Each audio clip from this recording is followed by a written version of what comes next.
take too kindly.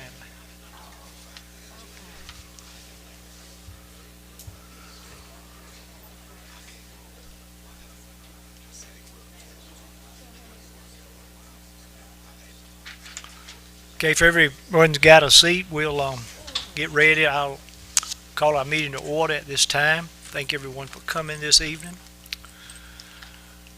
Sure would have been a better evening to stay inside with that wind whipping around like it is, but we're glad you came anyway. I would like to offer an invocation at this time, and then we will stand and do the Pledge of Allegiance. Our gracious Heavenly Father, we thank you for the many blessings that you have bestowed so generously upon us today. We appreciate the opportunity to come together and to discuss the business of this community, the freedom to be able to have these discussions and make decisions and act on the issues that affect our daily lives. We appreciate that very much. May those in our area and those throughout your world, even in the midst of devastating situations, know that you are there. You are always with us. The sun sets, the night comes, the darkness covers the earth. But with the rising sun, a new day comes alive. Along with each new day, there is hope for better times. May we all continue to strive for the day when it will come, when all people are willing to help their fellow man. Evil no longer exists or dwells among us. Peace throughout the world is a reality. We'll lift up all these things in your name. Amen.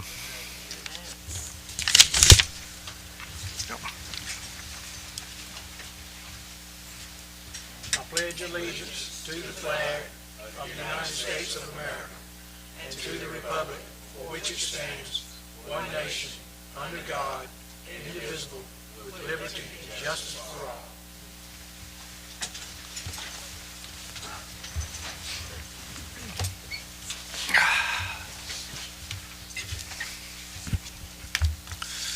The next item on the agenda is to approve the business agenda. If everyone has had an opportunity to review, we need a motion to approve as is or any recommendations if there are no conflicts. Mayor, I'd like to make a motion to approve the agenda as presented. Okay, we have a motion by Councilwoman Bryant. Second. And a second by Councilman Stainback. Is there any more discussion on the matter? If there is none, all in favor signify by saying aye. Aye. All opposed, no. The business agenda will be approved as it is presented. Next, I'd like to call on our police chief, Chief Guy Ant, to make some special recognitions in our police department. Good afternoon, Chief. Hello, how are you? I'm doing fine, thank you. Great. All right, so I am excited because this is an opportunity to highlight our greatest asset we have in city government, and that's our employees. And my police officers, I love them to death. I think the world of them. They have done nothing but impress me since I came here 7 months ago. I am just so honored to do what I have to do tonight. Before we get going, I kind of wanted to let you know and remind you that we have 2 vacancies. All right? When I came here, we had 12. Okay? So we've really worked our butts off to correct that and to make this city safer. My key word to my employees and my staff is be seen. Have those black and yellow cars seen by everybody in this city. We want to make sure that any bad guys and girls, when they're traveling around and they decide to come to Roanoke Rapids, they say, well, you know what, that's probably not the place we want to go. So that's what we're trying to do. We're trying to do the best we can with what we have to work with, and I'm telling you, I love these folks, and I am so proud of them, so happy to have them on board. So I'd like to introduce 2 of our new employees. One cannot be here tonight, a little under the weather. Wanted to come, and I said, heck no, don't bring your mess up here. We don't want your cooties up here at this event. Scott Pate is not able to join us tonight. Scott came to us from the Halifax County Sheriff's Office, and we are in the process of getting his certification taken care of, and he will soon be a working member of our team. Antonio Seward. Antonio, you might recognize him. He's no prettier than he was the last time he was here, but We're honored to have him on our team. He left us, went to Warren County. We were able to get him to come back here because he really loved this city and loved what we're doing here in this department. Fortunately, he comes back as a firearms instructor, which is going to help us out tremendously. We had a big meeting with the school system yesterday on a project that we're working on, and he's going to be very instrumental in that. But I'm so glad to have you on the team. He's coming in as a sergeant on our patrol division. Tons of experience, very, very knowledgeable young man, and I'm so glad to have him on our team. He is an excellent addition. Thank you, sir. Thank you so much. Daryl Newsom, if you will, you stand up. So you got to come up here. I might make you look bad. You're all right. So Daryl Newsom, y'all might recognize his face. He has been around this department for a while. We've recently promoted him to lieutenant on patrol. It is so wonderful to have his knowledge, his drive, and his understanding of his team and how well he is taking on as a mentor role for so many of our young officers. And I am so glad to have him in a supervisory, or what I consider a command position, as a lieutenant of our patrol division. Thank you so much, and so proud of you. So very proud of you. I'm next going to issue a couple of awards, and I'd like to start with an officer that's actually working right now, so I want to get her so she can get back to work. Nicole, you mind coming forward?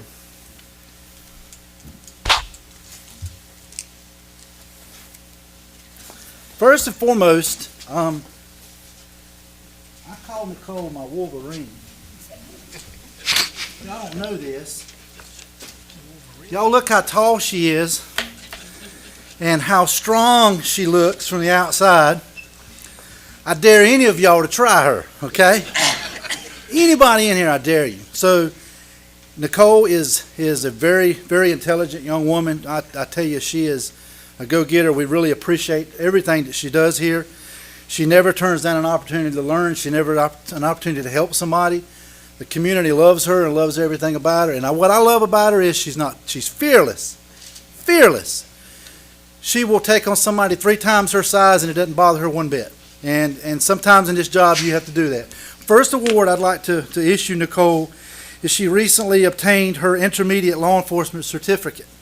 The intermediate law enforcement certificate is that is awarded to individuals that are kind of early into their career, but they have really excelled in education and different other types of training courses that they have obtained.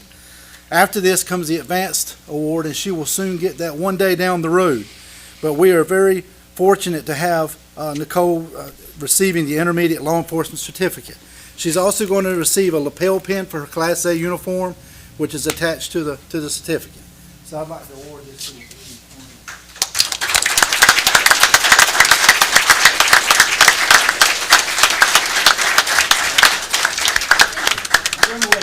I'm going away yet. Next award is I'd like to issue Nicole is the Purple Heart Award. So on July 12th, 2022, Officer Powell responded to a disconnected 911 call where dispatchers said in the background they heard fighting and disturbance going on at a location on East Littleton Road. Officer Powell knocked on the door. She noticed that a female was in distress and a male subject was being very agitated and hard to get along with. Officer Powell made her way into the residence, noticed that the female had actually been assaulted, went to take the male subject into custody. At what time he swung at her, very, very much bigger than she is individual, right? She raised her arm up, and in the process he damaged her ulnar nerve in her arm, which required surgical intervention, okay? So as y'all go to work tomorrow, think, do I have to go to work? Am I going to get hurt on the job and somewhere I'm going to have surgery? Well, she had this particular incident happen to her. She is, like I said, very courageous. She is absolutely one of these officers that you meet and you instantly just fall in love with. But let me tell you, you need to respect everything that she does. She just brings so much to the table. Although you were injured, Nicole, you on light duty, you helped out on many projects. You were very helpful with us, and she could not wait until the day the doctor released her to get back to work. That was an exciting thing. She still suffers a little bit from the damage that was occurred, but She has not once complained about that, and I definitely much appreciate all her hard work and dedication. So in that, Officer Powell, Master Officer Powell, I would like to issue the Purple Heart Achievement Award.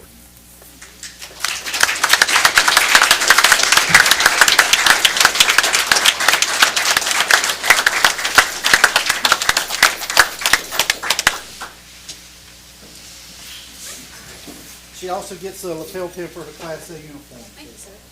Now go forth and plunder. Thank you very much. I'd like to now call Officer Isaac Nielsen up, please.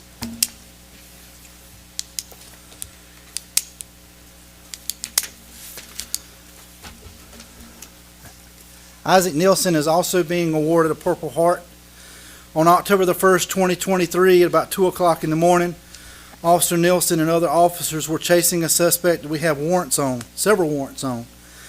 In the process of chasing this subject, Officer Nielsen stepped into an area on the pavement, tearing his ACL in his right knee. The extreme pain, even under extreme pain, Officer Nielsen fought to get this subject into custody. And he has recently had his surgery. He is healing up nicely. Again, a very intelligent young man with us. He has actually hurt this knee before when he was an officer in Utah. So he knew exactly when it happened what it was. And although mentally it can take a drain on you, and mentally it can really bring you down, depressing wise, he has kept a very positive attitude. Nothing that we have asked him to do while he's been on light duty has he turned down. He's just been a role model for so many to watch and see. So that, Isaac, thank you so much for that. And I'm also presenting you with an award, a Purple Heart, and also a lapel pin for your Class A. We look forward to you coming back to work with us full time soon.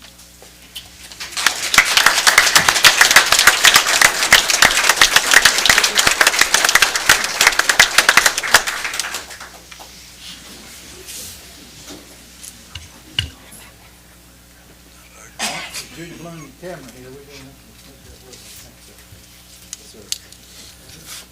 Just joking. You're all right.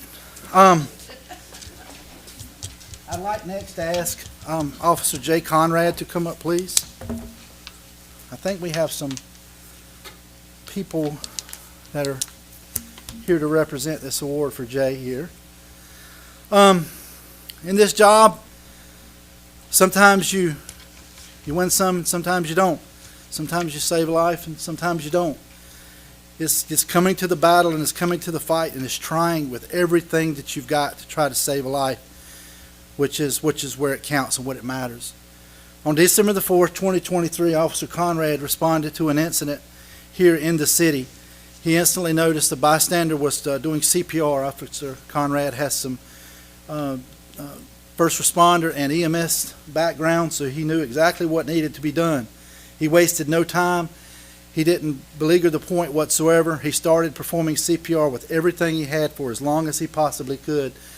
Till rescue arrived, he continued to do CPR and applied AED, did everything he possibly could to revive this victim, but was unable to save her life. Her family is here, and her family came to visit me, and they said, can we do something to recognize him for it? We would definitely love to have you do that. 4th, 2023. Congratulations, Jay.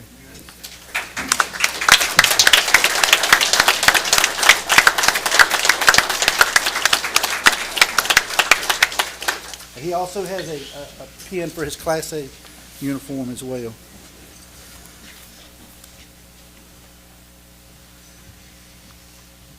I would like to ask Lieutenant Matt Hunsucker to come up, please. Lieutenant Matt Hunsucker, what can I say about this young man?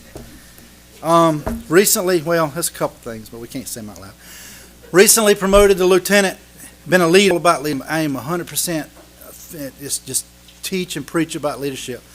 I fortunately had the opportunity to teach in the management program that he is attending along with Lieutenant Newsom. By the way, all of our lieutenants are going through management programs, so I just want to let you know we're up on where we're supposed to be. But Matthew Hunsucker was awarded his advanced law enforcement certification on the 17th day of November 2023. This is a very prestigious award. It takes a lot to really get this award, a lot of education, a lot of time, and a lot of dedication to this craft that we call law enforcement. I am extremely proud that you are entering the threshold of all these other officers that have obtained this certificate and your certification of an advanced law enforcement officer, and I'm just as proud of what you do for this department and the leader that you obviously are for our younger officers, and you have a very, very bright future ahead of you, okay?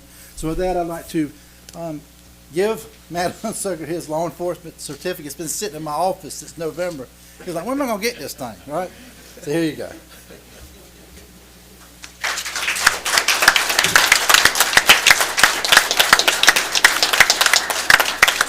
And Matt's been awarded his lapel pin, which he wears proudly on his Class A uniform.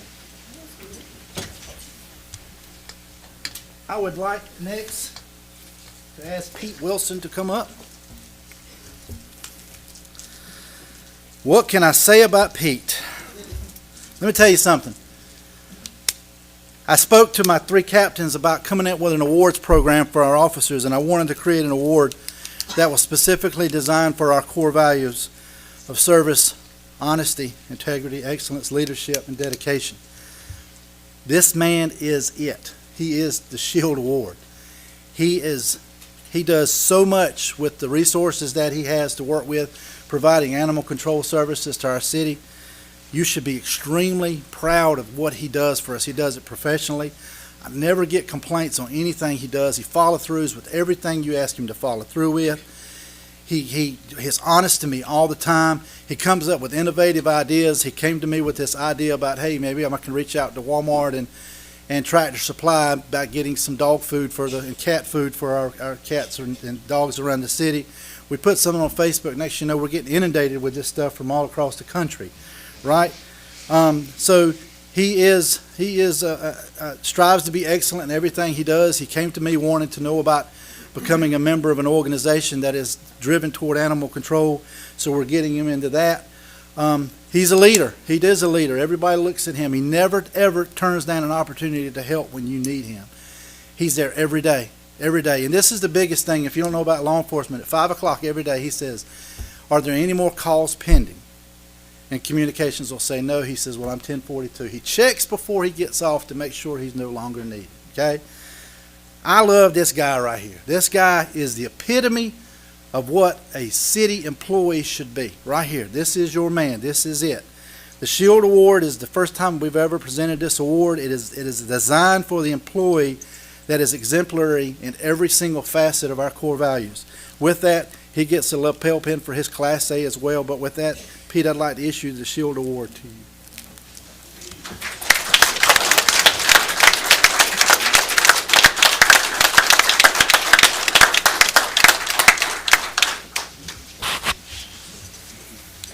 Lastly, I would like Joey Spraggins to come up. Sergeant Spraggins is the president of the Roanoke Rapids Police Club. It's a nonprofit where we raise a lot of money for stuff for the kids at Christmas time. We have a summer camp for kids that we put on, and we've recently taken on the project of raising money for Project Lifesaver. By the way, it's set up. We've had our training. It's ready to go. It's set up on the table if you'd like to see it afterwards. Sergeant Spraggins is community engagement. Plain and simple. Everything that he does is about helping the community get better. They're at the police club and raising money and making sure that our children and our adults in our city are taken care of. What more can you possibly ask for? This man right here gives everything he can to make sure that our community is strong. The community engagement that comes out of this man's head and into my ears, and we push out into the public, I'm telling you, this is second to none what he does for this department. I could not be prouder to work side by side with you. The things that you have done since I have been here in 7 months, and how you have made this community a better place, I commend you, and I am so thankful that you're on my team to help get these things done. With that, I would like to introduce to you the Community Service Award, and there's a lapel pin for your Class A uniform. Joey, thank you so much for what you do for Roanoke Rapids. I just don't think people realize how much you really do, but I do. I see it. Thank you, thank you, thank you.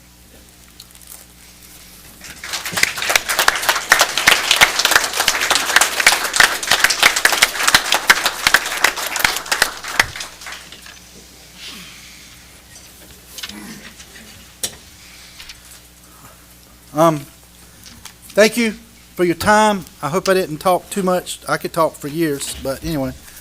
Again, the city employees, the police department employees, and all city employees, they're the reason why we come here every day, right? They're the number one thing that we have. If you had to do anything for anybody, that's who you do it for, is our city employees. I love these men and women. I have grown to actually fall in love with them. They're an incredible bunch. We are so fortunate to have these men and women on our team. I'm telling you, lucky. Blessed is another word that comes to mind. But thank you so much, all of you, very much for all your service. Appreciate you. Chief, Thank you. we got a large crowd of people here. Can you just share real briefly, not a year, but just briefly, about what you did for us, gave us information at last meeting about this crime statistics and how much they had decreased in the last 8 or 10 months since you came? I don't remember the exact numbers, but we have a double digit, like an 11% decrease in crime.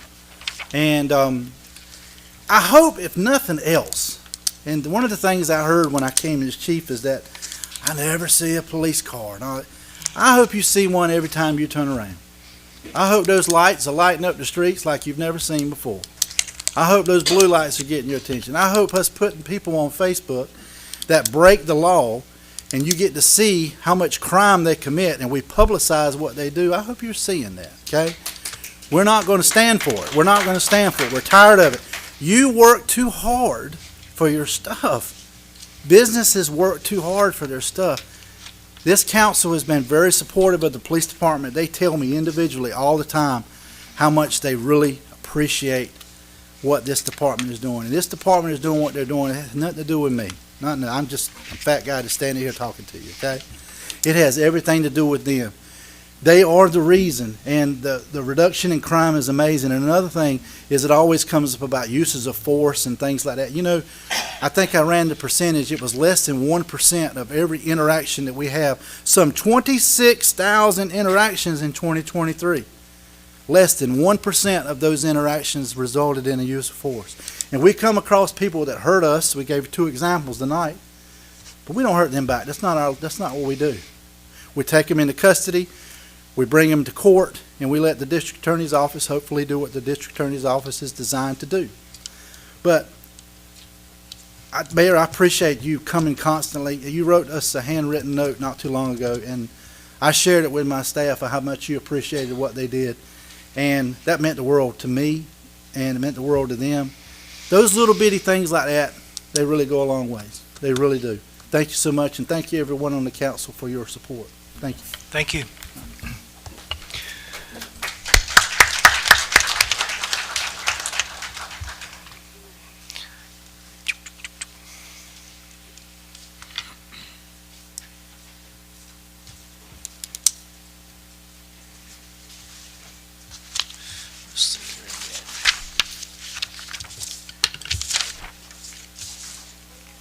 Well, there goes our crowd.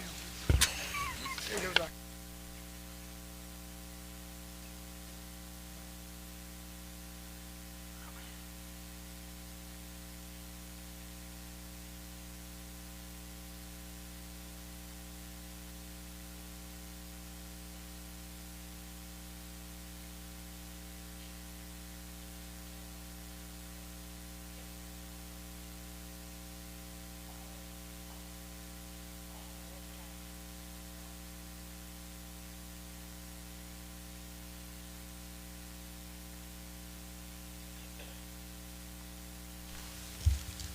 All right. Chief said we should really be proud, and I am, and I know our council is. A town as small as we are, and we have a police department that I think I'll use the phrase on the cutting edge. I know we can always improve, but I think Chief Guyant has done a superb job while he's here. We were fortunate as we came through a difficult situation. We had some very good leadership in those individuals that maintained the police department while we did not have a full-time chief in place. So, as he said, everybody working together has made it better for everybody. So, I'm very proud of them. And the other thoughts that were going through my mind, people want to criticize the police department so much, criticize what they do, but 3 or 4 of those individuals that received an award tonight, they didn't have time to think about, like we do generally, about which way we're going to do this or which way we're going to do that. They got a call and they had to go and they had to act immediately. And so, we got information 2 or 3 of them sustained injuries. And that'd probably be enough for me to say I've had enough of this kind of life. But I'm really glad that there are people that enjoy that career for their living. So thank you, Chief, and thank you for all you people. Only thing is, all these people getting hurt is going to hurt our workman's comp going to go up. All right. So public comment. I believe we have one individual that signed up tonight, Mr. Dixon. Good afternoon. We're glad to have you here. Yeah, it is evening. If you would just state your name and where you live. My name is Thomas Dixon, 107 Eagle Court, Nebraska. Mayor, Council, thank y'all for speaking. A lot of you know me, some of you don't. My name is Thomas Dixon, and I am running. Sorry. Thank you. My name is Thomas Dixon, and I am running for District Court Judge for District 7, which is Halifax, Northampton, Hertford, and Bertie counties. Not here to politic, just here to introduce myself. Lifelong native of Roanoke Rapids, and me and my wife, we live here, raise our family here, and we got our law firm up the street, a couple blocks on the avenue. Be happy to talk to you about anything in more detail a little later, but did want to come and introduce myself for anybody that does not know me. I think this half of the counselors have only known me for 30 years. But thank y'all for having me. And primary is March 5th, Democratic primary.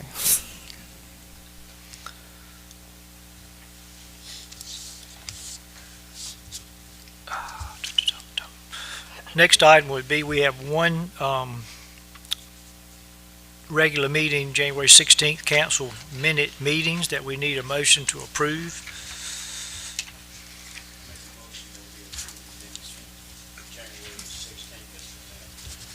We have a motion by Councilman Bell. Is there a second to his motion? Second. Second by Councilman Smith. Any more discussion on the matter? If there is none, all in favor signify by saying aye. Aye. Opposed, no. The minutes would be approved. I call on the city manager for new business, hearing for unsafe building. Yes, I just wanted to make an introduction to this before our minimum housing officer, Roger Bell, comes to the podium to do a presentation for you, because the unsafe building process is in their department. But we have had, just wanting to acknowledge, we've had a lot of concerns about the building located at 2nd Street and Roanoke Avenue. The attention came to it, I guess, a couple years ago, and we realized that the property changed hands and so forth, and no one really wants to go into a situation where you have, the buildings are old, it's expensive to do something with them, and by no means is, we've been trying to work with the owner on this, and we do feel that the city needs to move forward with at least an action plan as far as removal of the unsafe conditions, whether that's demolishing the structure or so forth. But absent of any order, our hands are kind of tied unless the building were to fall into the street tonight or tomorrow or in some other time. that is a concern. We've had the street barricaded for about a year now to prevent any vehicular traffic or pedestrian traffic along the side of it. And so this is a little bit different than what we've had before. We haven't had an unsafe building order come before you in a while that that we haven't had certain things in place first. But what we're asking tonight is that council consider scheduling a hearing for the next meeting on the 20th for consideration of the unsafe building order. What this order would do would allow us to move forward in making planning for any emergency response. And what I would like for us to do is to have not only just with the city code enforcement and police, fire, and public works, but also involve emergency management and any other stakeholders in this, like DOT, since it is a state highway, and see if there's any other funding revenue sources out there. After the approval of the order itself would not obligate the city to immediately do anything, but it would allow us to move forward with bidding the project as far as removal of the unsafe conditions, which ultimately in this case is demolition is probably the only option. And so what we would have to do is then further bid out and get an idea of the cost and come back with a budget amendment, because we already know that the cost is going to exceed what our budget currently would allow. But we are hopeful, well, I'm hopeful that we may be able to explore some options and reduce the city's burden on this. I know there's buildings throughout our whole country, everything that have, there's unsafe buildings everywhere. And we're not alone in having a threat to public safety as far as any imminent collapse concerns. And so I just can't imagine that the cities themselves are born to be the only person trying to solve the problem. So I guess what I'm trying to say is I'm trying to bring in other stakeholders to help us solve this problem. But that does require some action from council and some direction procedurally, so we could try to get to that point. So subject to any questions you have, would call on Mr. Bell to present his report and findings. Before Mr. Bell starts, one comment that I'd like to make is that there seems, we've been to several state and we've had federal people and I mean, they're just begging us to apply for money that we can get. And it seems like, and I'm not being critical of anybody here, we get money, but we are so strapped with what we can spend money for. We can't spend it on things that are critically needed, even to the point of if someone were walking by that building that were to fall in, it could certainly cause a death very easily. And I would say if nothing else, we could just write a letter to our people in Raleigh and DC or wherever, just to let them know that this is a major problem, as you said, in most older towns that have that building's probably very near 100 years old, and due to lack of maintenance, it's always what causes a roof to erode and fall in. But it's not fair, and I know we will hear some unhappy taxpayers spending their tax money on a private individual's building to take it down. So I just want to let we owe it to the citizens to keep them safe, but people owe it to the community, I think, if they're going to own property, to keep it up to a reasonable standard anyway. Anybody else want to make a comment? Well, and I do want to add one comment on that, because it is through our minimum housing program, or the efforts of the planning department too, is that they reach out to the owners and say, what are your intentions of repairing or maintaining your building? And a lot of the feedback is the cost to repair or the cost to do anything about it far exceed what I'm able to do. And so the problem continues to persist. And so, yeah, I agree. It's a tough the thought of it is a tough pill to swallow, for, just to name a phrase there for it, because we know that it's going to cost six figures but right now we don't know any exact numbers, because it depends on the tipping fees at the landfill and so forth, and the contracting fees. But we'll have a better idea as we move forward in this process in the upcoming weeks, as we get direction from council in this. And that's why, and with many of the grant opportunities, there's grant monies out there, but they require a redevelopment plan associated with it, something that's going to bring jobs and so forth. And that's usually the piece that we're missing. We're missing the private investment piece on many of these pieces of property that are condemned for the most part, is we lack that redevelopment plan. And while it remains privately owned, we have no control other than to remove that. But it's not a question of if this property collapses, it's more of when. And with the food line backing up to it and many other things, the cost to abate this public safety matter is going to be nothing compared to the value of a life. But again, like I've said, what we want to be able to do is cultivate additional resources or stakeholders that may have some sort of input or ideas as far as reducing the city's potential burden on it, whatever that may be. Let me just kind of add in here, if I may, Mayor. I was going to kind of hold my comments until after Mr. Bill's presentation, because I know he's put a lot of time into this. But one of the things I think we should keep in mind, we talk about owners and things like that. This property, several properties that are whatever word you want to use, deteriorating within the city. One of the things you have to look at when you consider, are we going to make, is there a way we can compel private owners or private entities to take responsibility for them and to clean them up? So many times, the responsible party, the person who owns that piece of property, for instance, in this case, is a corporate entity. And so many times I think that, especially folks that don't deal with property transactions, the law, lawsuits, liens, things like that, think as well, I know who the owner is. It's this person out here that I can see every day, this living person. Well, that person's just a shareholder a lot of times in a company.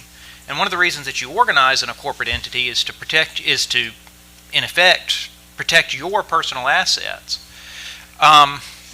And so one of the things to keep in mind with a piece of property like this one, or with any other piece of property that is deteriorating in Roanoke Rapids that may not be owned by a single individual, that may be owned by a corporate entity like an LLC or a regular corporation, is that corporate organization protects the individual shareholders from liability. And so you're basically stuck with, for instance, if this property is condemned, the city goes through, cleans it up, demolishes it, attaches a lien for the full value of it onto the property. That lien is only ever going to be put against the corporate entity. It's not going to go to the shareholders. And if the corporate entity, if that's the only piece of property it owns, if it has no other assets, that's going to mean that that's essentially what you're limited to as far as being able to compensate for it. And it's like the city manager says, this is not the only piece of property. It's not the only piece of property on Roanoke Avenue that is deteriorating. It may be, it's probably one of the worst, and certainly its situation, it makes it much more of kind of an acute concern, being there on the corner. It's one of those things that the cost in these buildings, it makes it very difficult, as we've discussed before, being able to budget those costs and to have a reasonable expectation of being able to recoup those for the taxpayers. So I just wanted to kind of add that as we're kind of having this discussion, and so that there's no confusion as to what we're talking about and who could potentially be on the hook, so to speak, for the lien. Mr. Mayor, I have a question, if you don't mind. Yes, sir. Have we checked to see if this LCC has any other? I don't believe it does. And I'll say too, and I have been in discussion with the attorney for the corporate entity that owns this, and there have been some discussions going on, even up until today. So, but I don't think that I think we need to go ahead and kind of move forward with this process and go ahead and take these steps so that we're not just continuing to, and I don't think we have been spinning our wheels, but there needs to be some movement from our end, so. Well, I agree with you on that. Okay, Mr. Bell. Good evening, Mayor and Council. Hope everybody's doing well. I want to just get started on the photos. I'll get right to it so you can see what we're dealing with. That is the facade view. Oh, is it off again? Can you hear me now? Good evening, Mayor and Council. I want to just get started with the photographic evidence, which is fairly irrefutable of the building's unsafe condition. You can see there that's the scene that people get when they drive past it on Roanoke Avenue. It's in a high-profile block. The People's Theater is nearby, Food Lion's nearby. A lot of considerations there. In the photograph to the left, you'll see Public Works Director Larry Chalker and Cody Carter from Public Works. They assisted in the assessment of the building's threat to public safety, and then a shout out to Larry and his crew. They were just as committed to the public safety part of this as we were. They jumped right in, barricaded the streets, and tried to keep everybody as safe as possible with this thing kind of looming over everything. On the right-hand side, you'll see a circle around a pilaster pictured falling in the exterior wall in that same area begun to cave inward. This is what attracted the attention of our chief building inspector, Brian DeHadaway, who came to me very shortly after he saw that and said we need to get down there and take a look at the building. He was very concerned about that wall and the integrity of that wall staying put if that pilaster fell in, and that has since fallen in.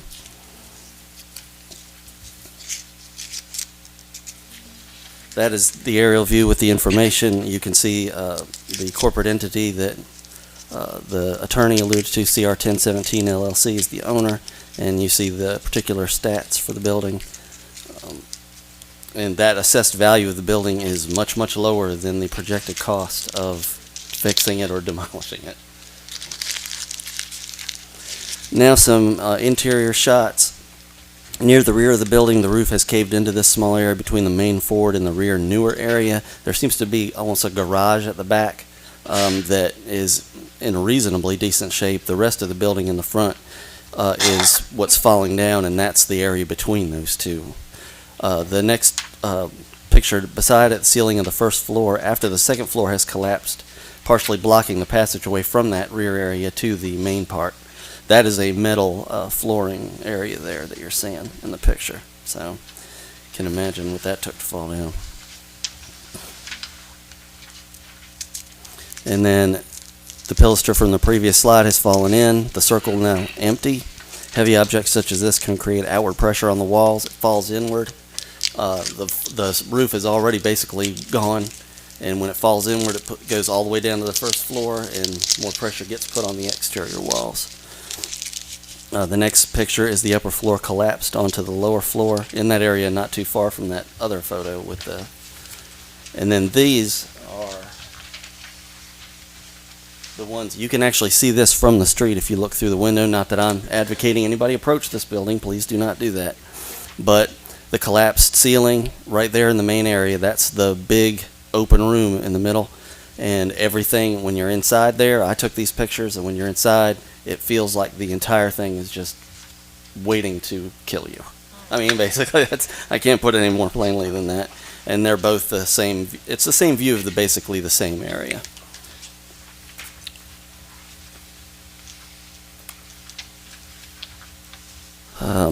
As you can see here, those are the exterior shots of the paperwork that I've posted on the property. The Code of Ordinances condemnation, repair, and demolition of unsafe building or structures is 150-57. Before any building or structure may be ordered to be demolished and removed, as provided in 150-56, The Planning and Development Department shall notify the owners in writing by certified or registered mail to the last known address of such owner by personal service of such notice. I've done all of that, and we are coming before you to request this action to direct the Planning Department to schedule a hearing during the regular City Council meeting on February 20th for consideration of unsafe building order for property located at 201 203 Roanoke Avenue. If you'd like to go through the timeline, I have that available as well, just to give you some highlights from that. I guess that's not on the slideshow. But February 27th of 2023 was when Brian noticed what was going on, and Larry and his group and me went down there and looked at it and got the street blocked off. Kristen, the interim planning director, and I worked on getting an expedited state demolition permit so that the building owner could move forward, because we were told that that was their desire, was to move forward. We jumped through a bunch of hoops for the state to get the demolition permit, which was issued the very next day on March 3rd. And on March 7th, the building was de-energized by the power company. All the utilities were released by March 9th. And then on March 13th, everything kind of stopped. We were told that the corporate entity that owns the building was balking at the cost, which was over six figures. I can't really say exactly how much it was, but it was a lot. It was a lot more than the building's worth. I've spoken with one of the corporate shareholders on the phone. That person told me they didn't have, the corporation does not have enough money to demolish the building. That was on May 23rd, 2023. I sent a hearing notice back in May. There was a bunch of back and forth about demolishing the structure with a different contractor. That didn't materialize. There was an asbestos survey done. That's when I actually got the pictures from the inside. And we held the hearing and issued the findings of fact, but there has been no activity on the property since then, and getting you involved would actually expedite the process for us and move us towards a more safer footing. If there are any questions, I think that's all I have in my presentation. There's also information about the ordinances and everything in your packets. I got a question for you. When you spoke to the owner on the phone, I see where you said that he's looking for some COVID relief money or some other type of money from the public. Did he tell you how much money he had to put into it? No, I don't remember. He did give me a figure as to how much money the corporation had in its bank account, but I didn't write the number down, but I think he said something like $400 was in the bank account. So That sounds about right. yeah, something pretty low.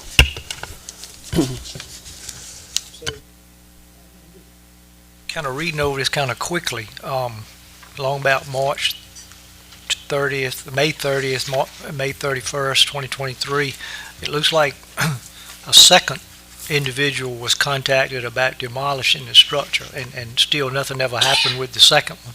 That's right. He was the one that got the asbestos survey done. The city didn't pay for that. Okay. He was trying to get the bid, get the corporate entity that owns the structure to hire him to do it. And then he ran into the same asbestos abatement issues that the first company did. Because there's a lot of asbestos on the property, and apparently the state is requiring, and I don't know that that's going to be like that forever, but right now the state is asking for an on-site abatement expert during the demolition. Does that conclude your report? Yes. Yeah, Okay. no further Anybody have any questions, Mr. Bell? Do you keep a log of how much time you have spent on something like this? No, not by the minute or anything like that. No. It just seems like we're spending I know you're having to spend a lot of time on it, and things that could be better if the building were taken down. Oh yeah. Well, it's been. I'm not I being really critical. I'm just Yeah. stating a fact. Okay. Thank you, Mr. Bell. You're welcome. Thank you. And I just want to remind you too that these are processes that are in place to allow the opportunity for the landowner or any other interested party to remediate the situation. These procedural matters, we are required certain numbers of days and things like that. And in this particular case, A demolition contractor did apply for the demolition permit and go through that, but the final permit was never issued because of they didn't complete the following steps, and what it came down to was the anticipated costs. They thought it was going to be much, much lower than what they were quoted to be. But again, the city has spent time on this process, but no city funds have been spent. We can't do anything like that until we have council's approval with an order. Well, and even if the council sets up the hearing today, we have the hearing on February 20th. There would still be, at some point, if the city was going to spend money, we would still come back to council and bring forward a budget amendment, letting you know all the financial costs the city was about to incur. So it's not like you're taking any action tonight that is going to obligate the city to spend money without knowing what that amount is. That is going to come back before council, those amounts, if it gets to that point, so that council can decide on that and do its job on that. I have a question. Yes, ma'am. You indicated that if the city is looking to maybe work with some type partnership, so if someone else is interested in the building or that lot, that maybe they would work with the city as far as tearing the building down, and then they can obtain the property?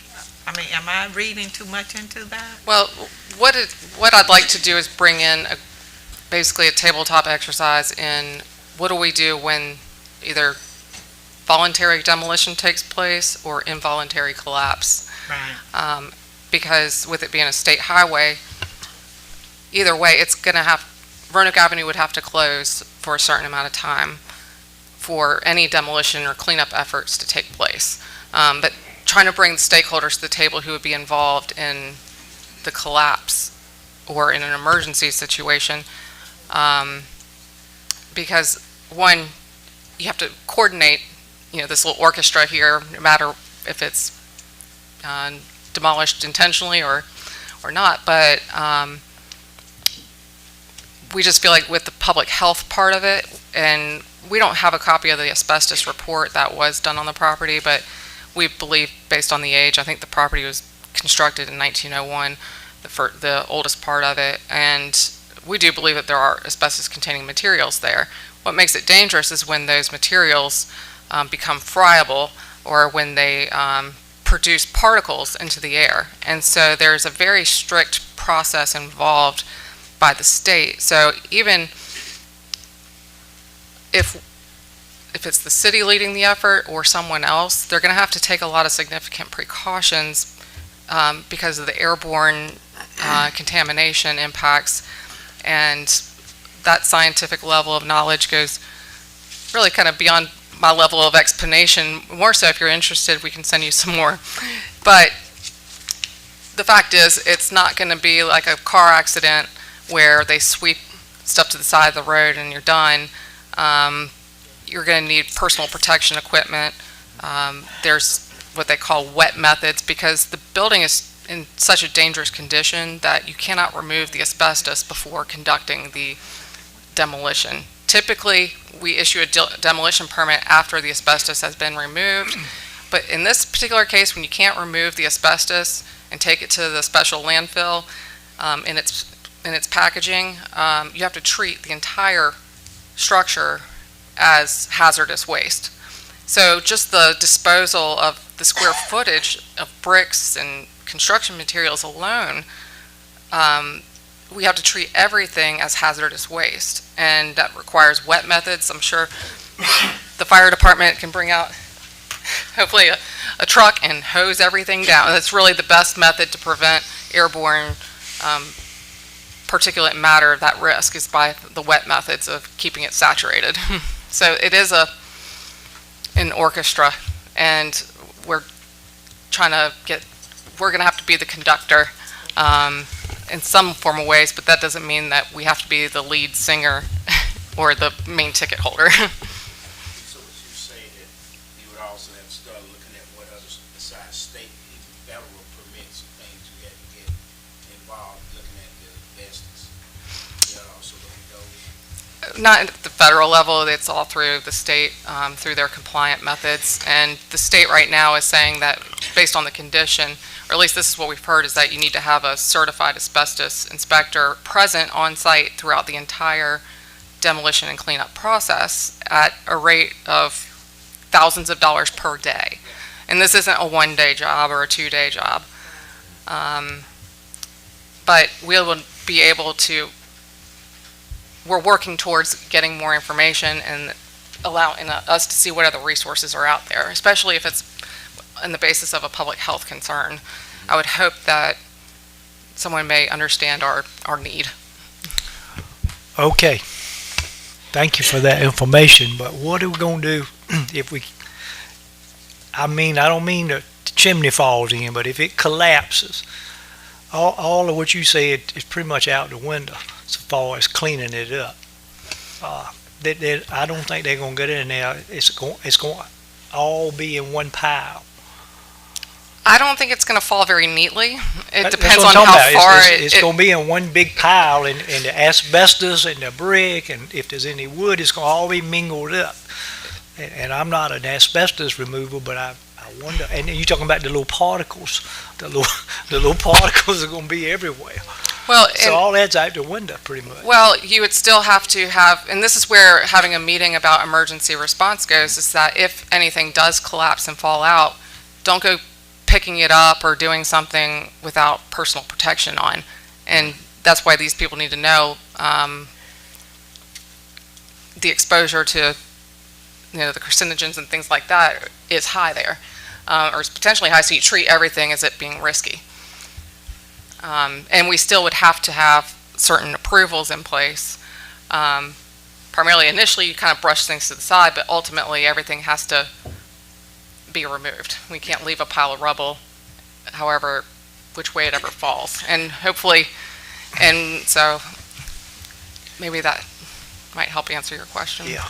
But like I say, if it falls on the avenue, it's not going to keep Roanoke Avenue closed very long. The state's not going to allow that to be closed very long, and I wouldn't think it would be far. I think it's far enough away from the railroad track so it won't shut the paper mill down. But it's going to move along pretty quickly. It's shut down. Okay. It's just a bad situation. It is. I got a question, Mayor. Yes, sir. The owner of CR 1017, is that a local group? Question number one. And Yes. do they own any other property on the Avenue of Roanoke Rapids that we know of? CR 1017 does not. So what the city attorney has briefed us on, those of us that have been here for a while, we've seen this happen several times before with that the public wants to know why we don't go after individuals, and if it's in a corporation, we are not allowed to seek any kind of action against the owner. Correct? Okay. All right, then we'll move on. I think then the next would be the city manager's report. Mr. Mayor, Hang We on. got to have a motion to get Yeah. everything. Yeah, okay. Mr. Mayor, I'd like to make the motion, if you don't mind, Yes, sir. to direct the planning board to schedule a hearing during the regular city council meeting on February the 20th, 2024, for consideration of unsafe building order for property located at 201-203 Roanoke Avenue. Okay, motion by Councilman Smith. Second. Did you second, Mr. Bell? Second by Mr. Bell. Any more discussion on the matter? All in favor? Aye. Aye. Opposed, no. Motion will be approved. The city manager would give her report at this time. Yes, sir. Just a few things here. Just to note that tonight, the Public Works Department will be conducting its quarterly evening streetlight survey. What people may see around town are the Public Works employees in their vehicles driving around, making sure that the streetlights are working correctly throughout the neighborhoods and streets of the city. And if they find one that is either dull or burn out, then they'll get the information off of the pole and report it to Dominion for replacement or repair. So that is taking place this evening in the cold, so I hope y'all stay warm and safe. The Southgate flood abatement project that was funded through a state grant is about 95% completed, with the exception of a few driveway improvements and some asphalt. This project has really changed literally the landscape for many of the neighbors that have had severe issues with flooding concerns and so forth. And so this was made possible through a state grant from Representative Ray. And we're happy to see it. We're very pleased with the outcome here. And the neighbors are very pleased. And I think many of the Public Works employees and contractors that have been involved in this have made new friends in the Southgate neighborhood. And then also, as far as any Public Works activities, the sinkhole that had persisted at First and Jackson Street has been repaired as of this week. So that project is completed. And talking about other buildings, an update on the McCrory building at 1000 Roanoke Avenue. Again, we're fortunate in this case where a new owner has come in with an intent to revitalize this property and has benefited from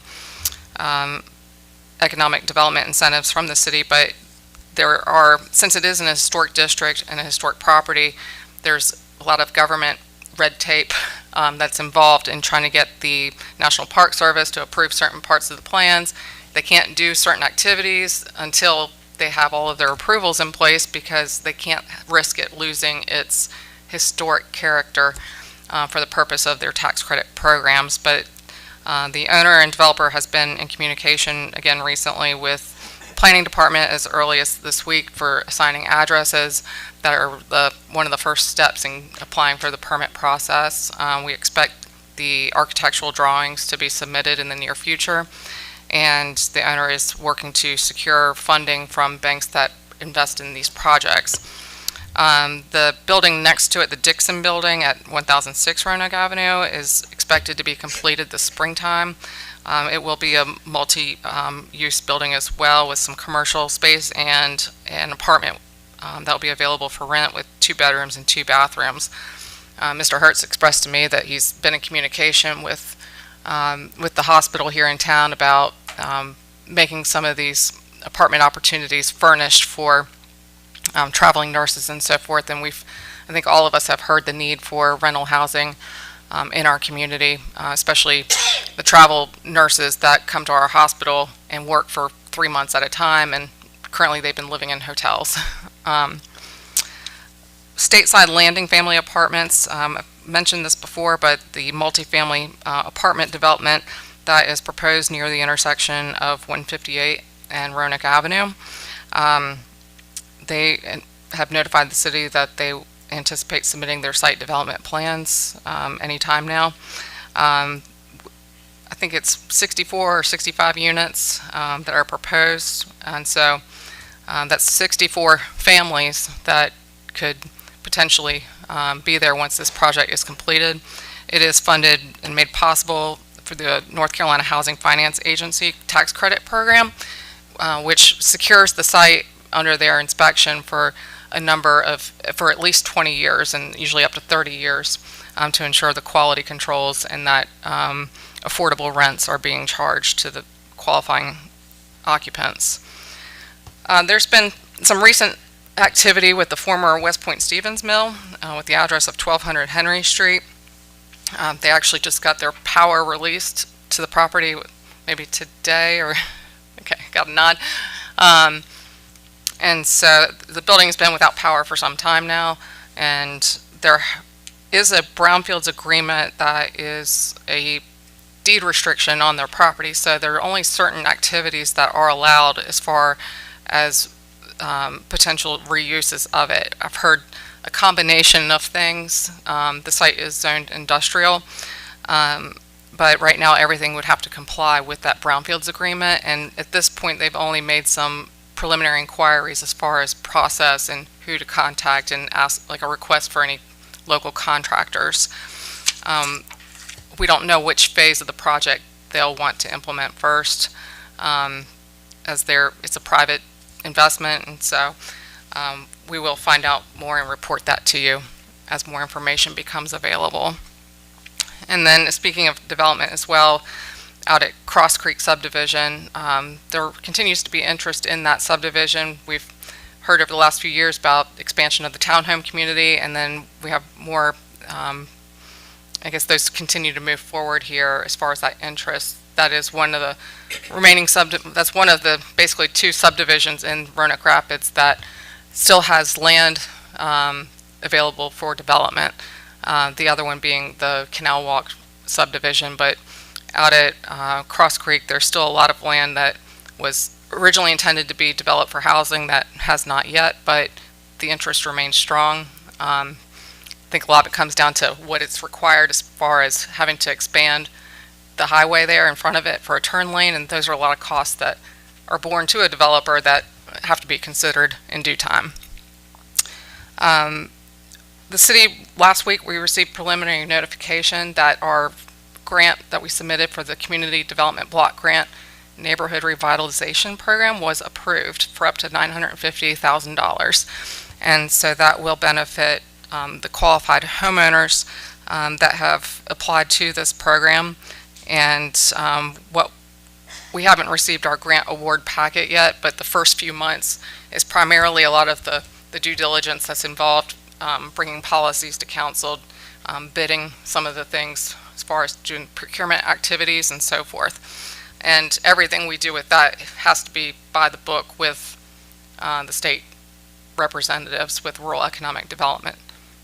And then last but not least, just want to mention that of the 2 fire trucks that have been on order by the city, one of them is rolling off the production line and is ready for inspection at the plant in Florida. The manufacturer, as part of the agreement, we have 4 employees that are part of the truck committee going down to Florida for a very quick trip to inspect the truck. It's important that it's inspected on site at the plant, because once it rolls off the plant, if there's an issue with it, it's not going back there. So we want to make sure that when the truck rolls off the plant, that it's approved per our specifications and what we anticipate getting. The truck will then go to Rocky Mount for upfit at the vendor there. The good news really is, it's not just that that truck is basically ready. This is actually the one that's made possible through the FEMA grant. This one was ordered second, but was pushed up. And so once we receive that, once we receive the truck, we'll be able to submit that documentation. So our finance director is very excited to be able to apply for that reimbursement of about $357,000 that we'll receive probably by the end of the fiscal year, before June 30th. And then tomorrow we have our retreat, and I know he said until 4 o'clock, so if we can get through the things, we'll finish up sooner. So I just wanted to put some cushion of time. I look forward to meeting with you all tomorrow and discussing your goals and priorities for the upcoming years. Mm-hmm. Subject to your questions, that concludes my report.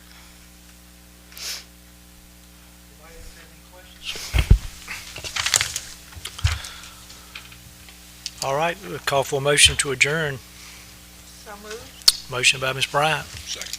Second by Councilman Steinbach. Any more discussion? All in favor signify by saying aye. Aye. Those no. Thank you.